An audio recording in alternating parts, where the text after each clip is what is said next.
Hi there, I'm Chris Jeavons, and Historic England, as part of their Wellbeing and Heritage Conference 2024, have kindly asked me to deliver a presentation on a dissertation project I undertook in the summer of 2023. This was centred on mindfulness-based approaches to museum object handling, and how this can support well-being, particularly within at-risk communities. So my dissertation project was initially focused on an international student group case study. It was hosted at Leicester Museum and Art Gallery, whilst I was doing a museum studies masters at the University of Leicester.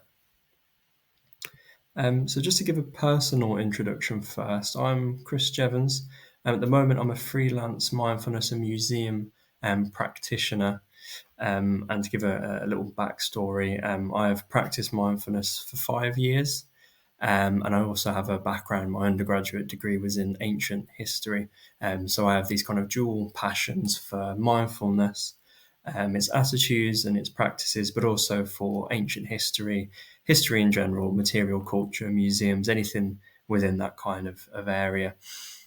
So I initially landed on the idea for mindful handling, as I've kind of coined it, was as a collections care volunteer at a local National Trust property. So whilst I was going about my business, dusting, cleaning objects within the collection, I wondered how can I kind of mindfully approach these objects with those kind of attitudes of calm, non-judgment, acceptance. These are all things we'll touch on a little bit later. So after kind of devising this little niche, this mindful handling niche, I sought to research it, and particularly in its potential to support well-being. And this kind of took up a lot of my time during my master's course, which was from 2022 until 2023. So I finished that in last September. And then since graduating last September, I've gone on to host a Mindful Mondays at the museum public programme at Leicester Museum and Art Gallery. So that's where we take mindfulness-based approaches to looking at artwork and also to mindful handling. So moving on, first I want to start with some definitions. And first with mindfulness. So mindfulness is a little bit difficult to pin down because it has a lot of different strands to it, beginning kind of in a lot of East Asian religious and spiritual traditions and South Asian. But the definition of mindfulness I would use is a purposeful attention towards the present moment. And these are usually associated with attitudes of curiosity, openness, and care. And normally, this kind of present moment focus is placed upon a particular anchor of focus. So this can be the breath, the bodily sensation, and in the case of my research on museum objects, and particularly their handling. And mindfulness can be exercised either in formal meditative practice, where we sit down and focus on an anchor of focus, or it can be more informal meditative practice, where we bring that sense of present moment awareness into whatever we're doing in the day, whether it's washing the dishes or kind of typing another kind of boring work email up. And I also want to give a little definition to international students. So this is any student, particularly university students, who have travelled from overseas to study in the UK. So this could be anyone from even Western Europe or Northern Europe, but research particularly focuses on individuals from cultures that differ greatly from our own, as these individuals are more likely to struggle with their well-being and mental health. So to briefly touch on the international student context, the kind of why of my project, there's been a dramatic increase in the number of international students studying in the UK over the previous decade. So I think now we're at about 620 odd thousand who studied in the UK last year, which is a kind of dramatic rise from what it was about 10 years ago. And the increasing number of international students that arrive to the UK experience a range of stressors that are heightened and sometimes entirely unique to their experience, owing to their kind of cultural background. So to give an idea of particular stressors, there is acculturation. So this is often called culture shock, colloquially. So it's when an individual arrives to a cultural environment that is unfamiliar or alien, and acculturation is that process of adjusting to that new cultural climate and all the kind of stresses associated with that. So to kind of give an example of that, one of them is the weather, something as simple as the weather. Within the literature, a lot of international students have kind of cited the fact that British weather is quite miserable compared to their climate at home. But acculturation can also be kind of cultural norms. So one of the more serious ones is the UK student population has much more of a drinking culture. So friends will go to clubs or they will go to the pub in the evening, whereas in a lot of cultures that international students come from, that isn't necessarily the case. And so they feel a little bit out of place, that they need to drink to socialize and meet new people. And to touch on some other stresses, there is discrimination, issues of English language proficiency, disrupted social ties, particularly with friends back home and with family, and also financial burdens. And this has led to reports of kind of very high levels of mental health concerns within international student groups, as this Student Minds report kind of evidences that 81% of international students reported a mental health concern. And then to give a little bit of detail on the museums, heritage sites, and mindfulness, kind of this growing field. It's been growing for about a decade now and is increasing in popularity. And a lot of the theory as to why mindfulness and museums and heritage sites are quite appropriate partners is that museums and heritage sites are inherently places of introspection, of connection, and they can bring feelings of calm and thoughtfulness in the same way that mindfulness tries to encourage and nurture. So the theory is really that the mindfulness practices and the museum space and heritage sites are quite well suited to one another.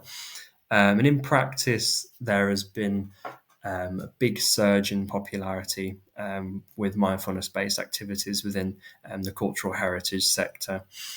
So Manchester Art Gallery is a great example. They have ran mindfulness-informed public programs and also exhibitions. Shrewsbury Museum and Art Gallery have created videos where they guide participants through a particular artwork, and they give a kind of mindfulness-based approach to that, where participants are invited to look at the artwork for an extended period of time and also focus on their breath as well. So yeah, it's a field growing in popularity, but like I say at the bottom here, there's not been a lot of evaluation in terms of its well-being potential, which is what my project wanted to kind of evidence, that these interweaving of mindfulness and museum activities can evidence well-being outcomes. So to give a quick overview of my project, it's sought to ask the kind of central research question: how might mindfulness-based museum object handling workshops improve international student well-being? And to give an idea of the where, when, who, why, it was hosted at Leicester Museum and Art Gallery in the summer of 2023, and it was using objects from their existing memory box handling collection.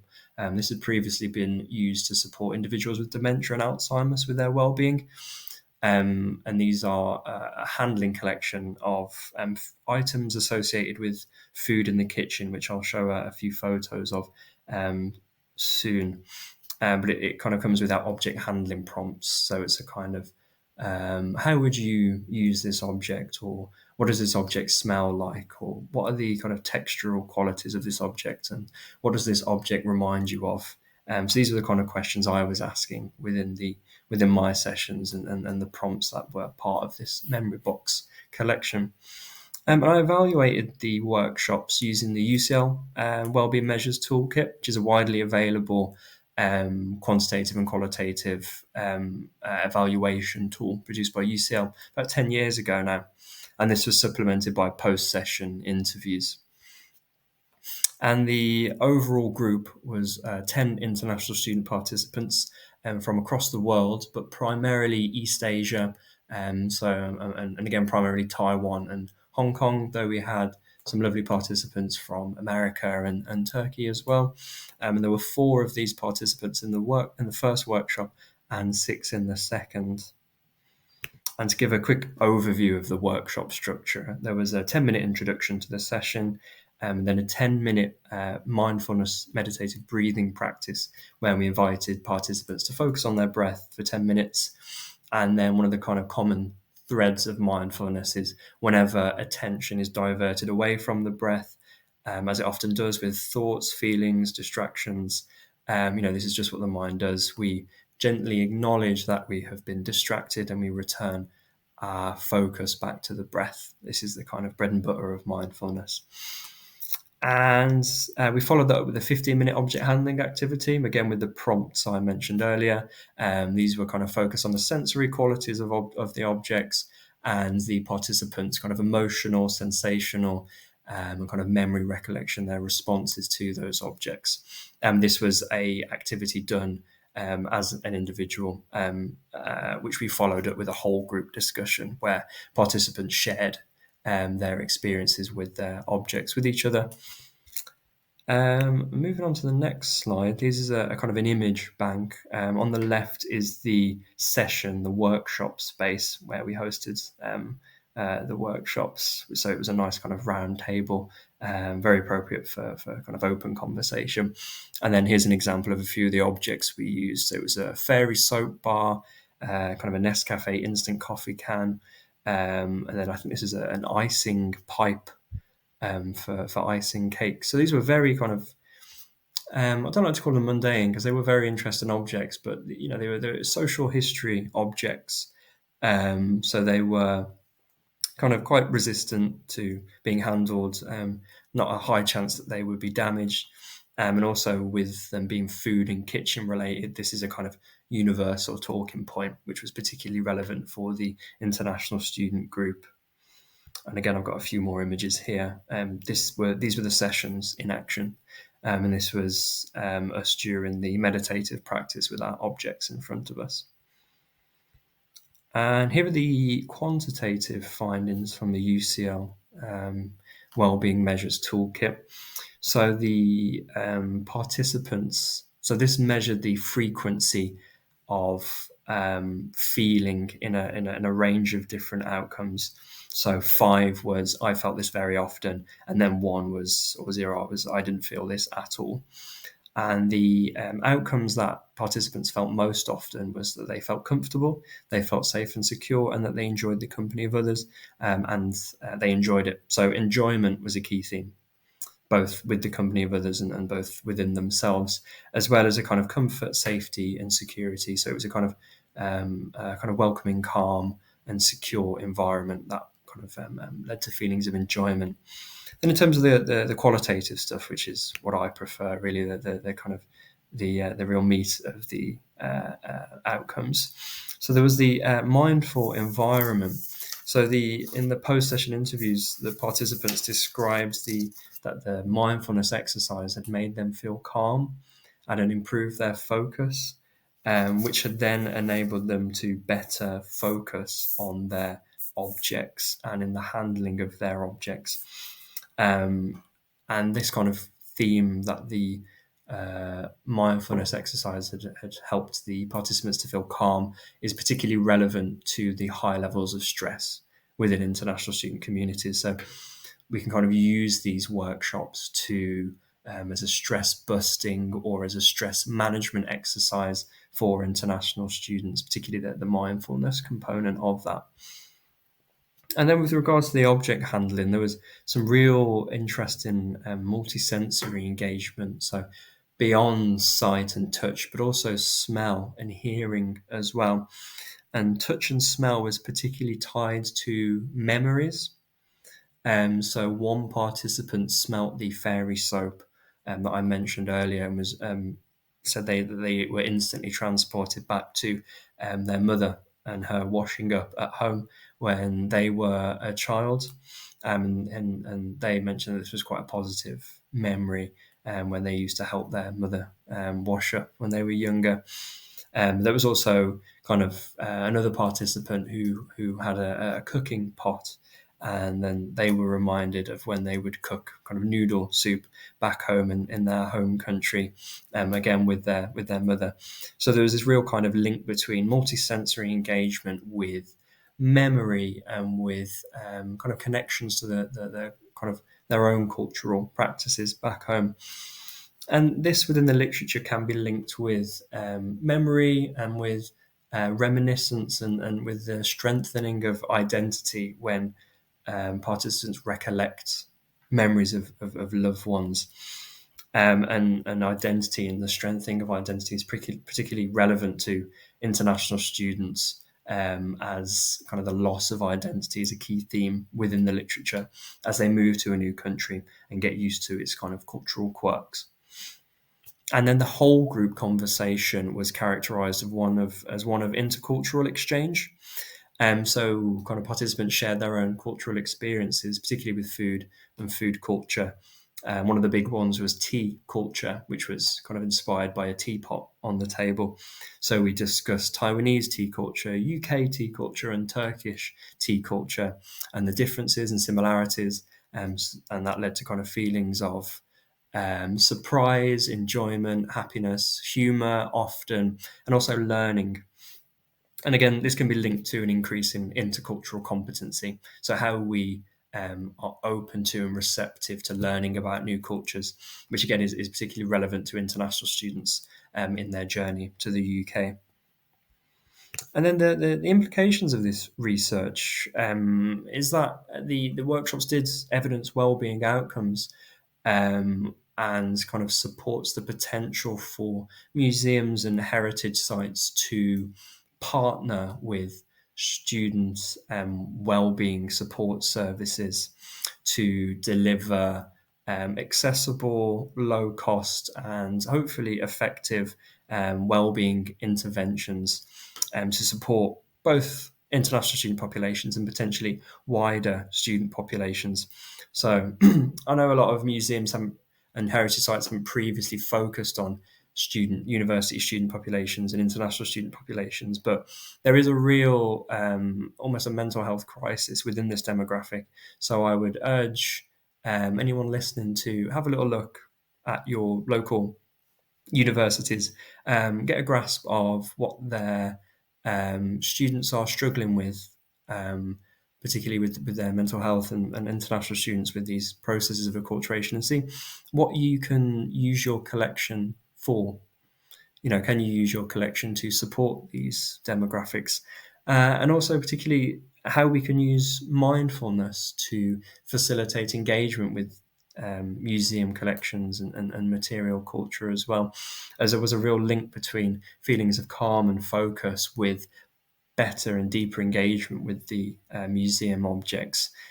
So yeah, have a little look around, either research mindfulness and get an idea of its practice and attitude yourself, or maybe have a look externally to mindfulness practitioners within your local community who can facilitate these kind of workshops and activities. And then just to go through some key limitations of the study as well: limited sample size. Obviously, there's a difficulty in capturing the inherent diversity of the international student demographic. And there was no pre-post quantitative measure, so we can't say these workshops improved well-being, rather that there were indicators of well-being within the workshops. And they also didn't measure outcomes longitudinally, and there was no control group, so I'm currently applying for PhD funding for a project focused on mindful handling, and if I get that funding, these are a lot of the kind of kinks within this initial pilot study that I will iron out as I move forward with my research. And finally, I just want to say thank you. Here's my email address if you would like to contact me with regards to my research, or if you're interested in me consulting with you on developing these types of workshops. or if you would like myself to host them for you, yeah, please do send an email over to me. And finally, thank you to the University of Leicester School of Museum Studies Department, Leicester Museum and Art Gallery, and Historic England and Desi Grudnerova, who kindly invited me to deliver this presentation. Thank you very much.